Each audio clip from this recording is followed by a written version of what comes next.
Hello everyone. त्रैमासिक परीक्षा 2022-23 के लिए कक्षा 10वीं के गणित विषय के कुछ इंपॉर्टेंट प्रश्न आपको बताएंगे। इन्हें आपको ज़रूर पढ़ के जाना है। इसके पहले भी कुछ इंपॉर्टेंट प्रश्न बताए गए हैं। यदि आपने उस वीडियो को नहीं देखा है तो लिंक डिस्क्रिप्शन में मिल जाएगी, वहाँ से आप उसे भी देख लीजिए। तो देखिए, प्रश्न नंबर 1 है, सही विकल्प चुनिएगा। यदि द्विघात बहुपद ax² + bx + c के शून्यक अल्फा और बीटा दिए हैं तो अल्फा इंटू बीटा का मान बताना है। तो देखिए, शून्यकों का गुणनफल होता है c/a। ये नंबर इसका सही हो जाएगा। यदि शून्यकों का गुणनफल भी लिखा मिलता है अल्फा इंटू बीटा, कोई भी शून्यक होते हैं जैसे इसके शून्यक अल्फा बीटा हैं, तो अल्फा इंटू बीटा का मान c/a होता है और माइनस b/a शून्यकों का योगफल होता है, याद रखना है आपको।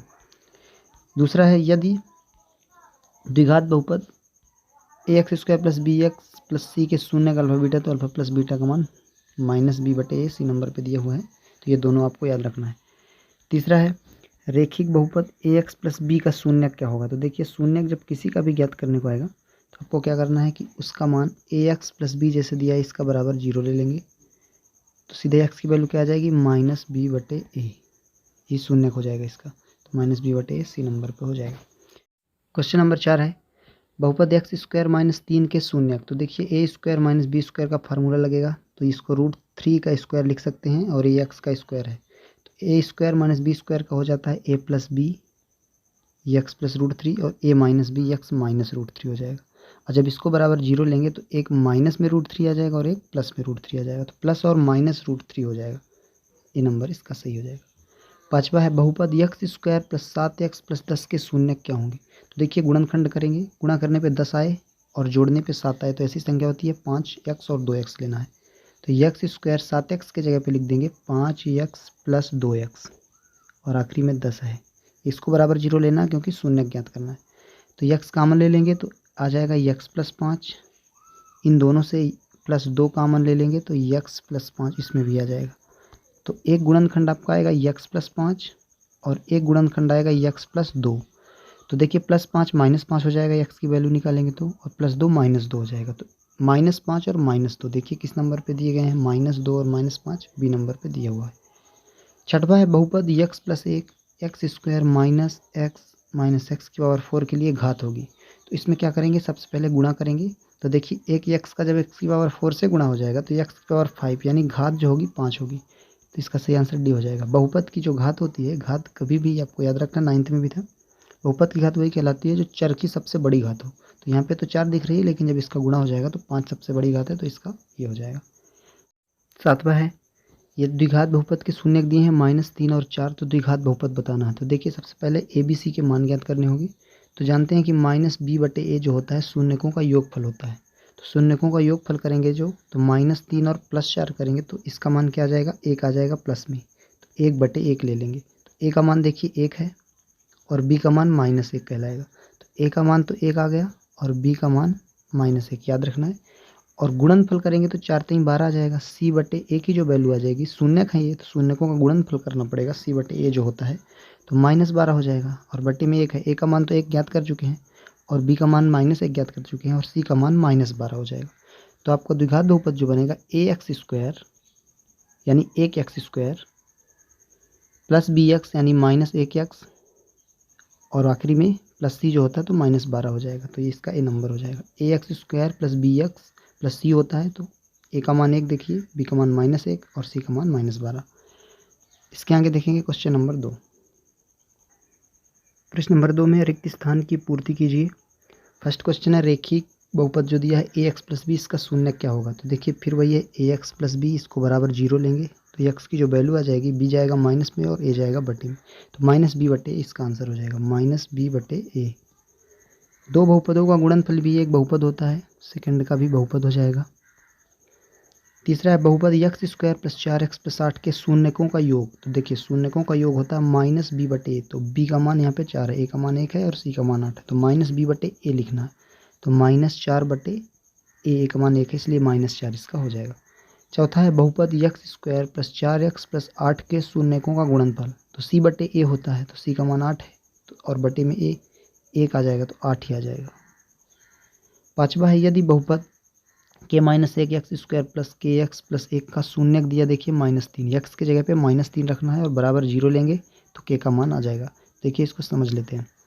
पहले गुणा कर लीजिए, के एक्स स्क्वायर हो जाएगा, पहले हो जाएगा के एक्स स्क्वायर, के का गुणा कर रहे हैं एक्स स्क्वायर से, और एक का गुणा करेंगे तो ये हो जाएगा माइनस एक्स स्क्वायर, और आगे दिया हुआ है प्लस के एक्स और आखिरी में एक दिया है, और इस सब के बराबर में 0 ले लेंगे। अब देखिए -3 पुट कर देना है एक्स के जगह पे वैल्यू, तो ये हो जाएगा, जब रखेंगे एक्स के जगह पे -3, तो -3 का वर्ग 9 होता है, तो ये हो जाएगा 9 के माइनस एक्स स्क्वायर, तो मतलब ये क्या हो जाएगा -9, क्योंकि -3 का स्क्वायर 9 आ जाएगा। अब प्लस ये भी -3 के हो जाएगा, प्लस माइनस माइनस हो जाएगा, एक्स की जगह पे 3 रख रहे हैं -3, और ये +1 बराबर 0। तो देखिए 9 के में 3 के माइनस करेंगे तो 6 के आ जाएगा, और -9 + 1 से -8 आ जाएगा, बराबर में 0 ले लेंगे। तो 6 के की वैल्यू आ जाएगी 8, तो के की वैल्यू आ जाएगी 8/6।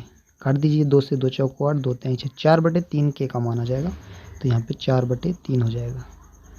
छठवां है, घात 1 वाले बहुपद क्या कहलाते हैं? रैखिक बहुपद कहलाते हैं। 9th में भी आपने पढ़ा हुआ है कि एक घात के बहुपद को रैखिक बहुपद कहते हैं, 2 घात के बहुपद को द्विघात बहुपद। 7वां है, द्विघात बहुपद में शून्यकों की अधिकतम संख्या 2 हो सकती है। जितने घात का बहुपद होगा उसके अधिकतम उतने ही शून्यक हो सकते हैं। तो ये हो गया प्रश्न नंबर 2 खालिस्तान के आंसर। इसके आगे देखेंगे प्रश्न नंबर 3, सही जोड़ी बनाइए। देखिए फर्स्ट स्तंभ में दिया है, यदि किसी द्विघात समीकरण का विविधकर d से बड़ा है और बराबर हो 0 के, तो 2 मूल वास्तविक होंगे लेकिन भिन्न होंगे। यहाँ पे आप देख सकते हैं ब नंबर पे दिया हुआ है, फर्स्ट का हो जाएगा ब नंबर। यदि ax² + bx + c बराबर 0 के मूल समान हों तो b² - 4ac बराबर 0 होता है, इसका अ नंबर हो जाएगा। द्विघात समीकरण x² - 1 बराबर 0 है, तो देखिए x² बराबर 1 आ जाएगा, तो +-1 आएगा मूल इसका, तो 1 और -1 सामने ही दिया हुआ है। यहाँ पे देखिए x × x - 3 बराबर 0 है, तो इसका मूल कैसे ज्ञात करेंगे? एक तो 0 हो जाएगा, और x - 3 जब बराबर 0 लेंगे तो x का मान 3 आ जाएगा, तो 0 और 3 ई नंबर पे दिया हुआ है। यहाँ पे देखिए x - 3 का होल स्क्वायर है, इसका मूल कैसे निकालेंगे? तो x - 3 दो बार लिख सकते हैं, तो -3 दाएं पक्ष में जाके जब 0 के बराबर लेंगे x - 3 बराबर 0, तो x की वैल्यू 3 आ जाएगी दोनों में ही, तो 3 और 3 हो जाएंगे। इसके आगे देखेंगे, इसके आगे देखिए जो अध्याय 3 है आपका, 2 चर वाले रैखिक समीकरण, उसमें से कुछ पॉइंट हैं जो बहुत ही महत्वपूर्ण है। पहला है, अद्वितीय हल का जो शर्त है a1/2 बराबर नहीं होता b1/b2 के, तभी अद्वितीय हल होता है, याद रखना है। और इस शर्त में रेखाएं केवल एक बिंदु पर प्रतिच्छेद करती हैं, ये आपको याद रखना है। सेकंड है, जब a1/2 बराबर b1/b2 बराबर c1/c2 होता है तो अपरिमित रूप से अनेक हल होते हैं, ये भी याद रखना है। जब तीनों बराबर रहेंगे तो अपरिमित रूप से अनेक हल होंगे, और इस कंडीशन में क्या होगी? रेखाएं समपाती होंगी। और a1/2 बराबर b1/b2 रहता है, लेकिन यदि c1/c2 बराबर नहीं मिलता तो कोई हल ही नहीं होता, यानी समीकरण असंगत होता है, और इसमें रेखाएं क्या रहती हैं? समांतर। ये 3 पॉइंट आपको जरूर याद रखने हैं। ये आपके केवल त्रैमासिक के लिए ही नहीं, आपका जो अर्धवार्षिक होगा और जो मेन एग्जाम आपका वार्षिक परीक्षा होगी उसके लिए भी ये सभी महत्वपूर्ण प्रश्न हैं। और कुछ स्टूडेंट हैं जो केवल रियल पेपर के भरोसे रहते हैं, तो ये गलत है, उनको रियल पेपर के भरोसे नहीं रहना चाहिए, खुद से तैयारी करनी चाहिए। जो भी इंपॉर्टेंट प्रश्न बताए जा रहे हैं, समझाए जा रहे हैं, इनको अच्छे से समझिए और अपनी तैयारी करिए।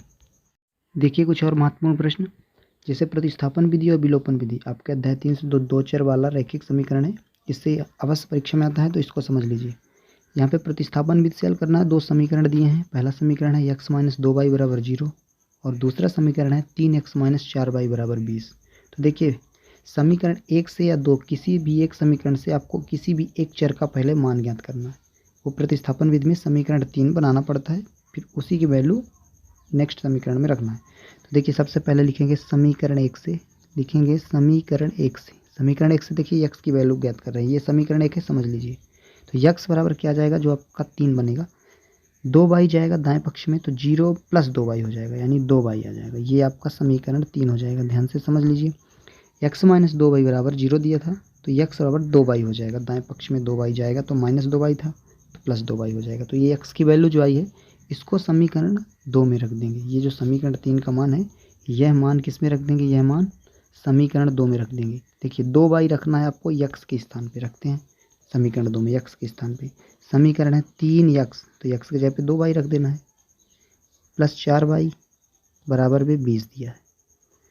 गुणा करेंगे 3 दूनी 6y हो जाएगा, +4y रहेगा बराबर में 20 रहेगा। तो 6 और 4 जुड़ के 10 हो जाएगा और बराबर में 20 रहेगा। 10 जाएगा बटे में 20 के, तो 10 दूनी 20। बाई का मान आ गया 2, बाई का मान 2 हो जाएगा। अब यही बाई का मान समीकरण 3 में रखेंगे। जो हमने समीकरण 3 बनाया था x बराबर 2y, तो यही y की जगह पे जब 2 रखेंगे तो x का मान 2 दूनी 4 हो जाएगा। तो ये y का मान आ गया है, तो लिखेंगे y का मान समीकरण, y का मान किस में रखेंगे, समीकरण 3 में रखेंगे, समीकरण 3 में रखेंगे। तो समीकरण 3 क्या था, x बराबर 2y, तो x की वैल्यू आ जाएगी 2 गुणे 2, क्योंकि y का मान हमने अभी 2 ज्ञात किया है, तो x का मान आ जाएगा 4। तो x का मान 4 और y का मान 2, ये आपका करेक्ट आंसर हो जाएगा। देखिए ये समीकरण 1 दिया है, इसको विलोपन विधि से हल करते हैं। विलोपन विधि समझ लीजिए, इसमें क्या करना है, एक चर को विलोपित करना पड़ता है। तो देखिएगा ये 7x है और नीचे केवल 1x है, 7 का गुणा कर देंगे तो ये समान हो जाएगा। समीकरण 1 जो है आपका, समझिए 7x माइनस 15y बराबर 2 है, और समीकरण जो 2 है ये वाला x प्लस 2y बराबर 3, इसमें हम 7 का गुणा कर रहे हैं, तो लिख देंगे समीकरण 2 में 7 का गुणा करने पर। तो 7 का गुणा करते हैं तो आ जाएगा 7x प्लस 7 दूनी 14y और 3 सत्ते 21 बराबर में 21 आ जाएगा। अब देखिए इसको क्या करेंगे, घटा देंगे, क्योंकि जोड़ेंगे तो 7x 14x हो जाएगा। हमको एक चर विलोपित करना है तो माइनस कर देंगे, तो ये भी सभी के चिन्ह बदल जाएंगे, तो ये 7x 0 हो जाएगा। अब देखिए 15y माइनस में है, तो 15y और 14y भी माइनस में हो गया, तो 19y जुड़ जाएगा माइनस में, और इधर 21 माइनस में है और प्लस में 2 था, तो ये घट के भी माइनस में 19 ही आएगा। तो माइनस दोनों तरफ है तो कट जाएगा, तो y की वैल्यू 19/19 यानी 1 आ जाएगी। y का मान 1 आ गया। y का मान जब 1 आ गया तो इसको समीकरण 1 में रख के या 2 में किसी में भी रख के x का मान ज्ञात कर सकते हैं। तो चलिए 2 में रख लेते हैं, क्योंकि ये छोटा समीकरण है। तो x के स्थान पे कुछ नहीं रखना है, y के स्थान पे 2 गुणे 1 लिख देना है। y का मान हमने 1 ज्ञात कर लिया है, बराबर में 3, तो x प्लस 2 बराबर 3 हो जाएगा। तो x बराबर 3 माइनस 2 जाएगा, पक्षांतरण होगा, तो x का मान भी 1 आ जाएगा। तो ये आपके दोनों समीकरण के जो x और y के अभीष्ट हल थे, x का मान 1 और y का मान भी 1 आ गया। तो विलोपन विधि और प्रतिस्थापन विधि अच्छे से समझ लीजिए। अध्याय 4 जो आपका द्विघात समीकरण है, इससे देखिए कुछ इंपॉर्टेंट प्रश्न। सबसे पहले ये सूत्र याद रख लेना आपको, द्विघाती सूत्र जो होता है, द्विघात समीकरण के मूल ज्ञात करना है यदि, तो x बराबर होता है -b plus minus √b² minus 4ac/2a। इससे आप क्या निकाल सकते हैं, x के मान निकाल सकते हैं, समीकरण के मूल निकाल सकते हैं। इसके एक प्लस में माइनस में जब अलग अलग लेंगे तो 2 मान आ जाएंगे। और इसके अलावा ये 3 पॉइंट आपको याद रखने हैं। 2 भिन्न वास्तविक मूल जब होंगे, यानी जब विविक्तकर का मान, विविक्तकर का सूत्र होता है b² माइनस 4ac, यदि ये 0 से बड़ा आता है तो भिन्न वास्तविक मूल होते हैं, अलग अलग। और b² माइनस 4ac यदि 0 के बराबर आता है तो वास्तविक तो होते हैं मूल, लेकिन बराबर होते हैं। और यदि ऋणात्मक आता है तो कोई मूल नहीं होता। b² माइनस 4ac ही यदि 0 से छोटा आता है, नहीं ऋणात्मक आता है, तो कोई मूल नहीं होता, याद रखना है।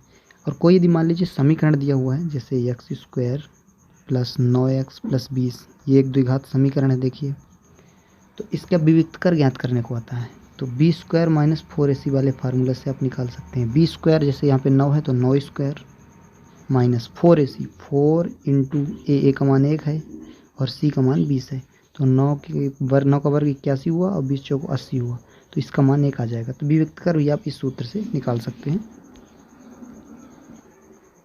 तो ये कुछ इंपॉर्टेंट प्रश्न थे आपके कक्षा 10वीं के गणित विषय के।